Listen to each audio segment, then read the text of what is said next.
ఊర్లే మారే పరిస్థితి ఎగువ మధ్య తరగతిలో కూడా ఉంటది. ఉమ్, దాన్ని లెక్క తీయకపోతే ఎట్లాగా తెలుస్తుంది? అవును. ఇప్పుడు ఇవాళకి నాకున్న అవగాహన మేరకు ఆంధ్రప్రదేశ్లో దాదాపు 50-60 లక్షల మంది ఓట్లు కోల్పోతారు. ఉమ్, ఇప్పుడు నాకున్న అవగాహన మేరకు 3,97,00,000 ఎంతో ఉంది మన ఓట్లు. అవునా? 4 ఓకే. కోట్లు మనకి. అది దగ్గర 4 కోట్లు. ఆ. ఉమ్, ఇప్పుడు దాదాపు ఒక 50 లక్షల ఓట్లు పోతాయి. ఎందుకు అంటే ఒక మనిషికి 2 ఓట్లు ఉండకూడదు.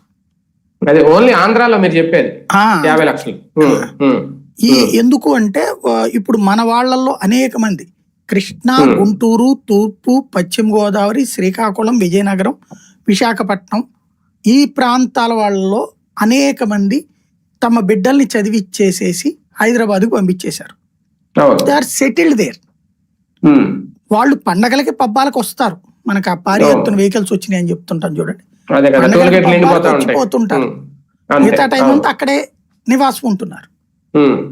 ఈవెన్ పెళ్లిళ్ళు అయితే అక్కడికే తీసుకెళ్తున్నారు. కాపురాలకి మళ్ళీ సొంత ఊరికి రావట్లా. ఈవెన్ అమ్మాయిలు అనేక మంది కుటుంబాలలో అమ్మాయిలు పెళ్లిళ్ళు అయ్యాక కాపురాలు అక్కడికే హైదరాబాద్, బెంగళూరు, చెన్నై, ఏదో అవతల out of state, not in AP.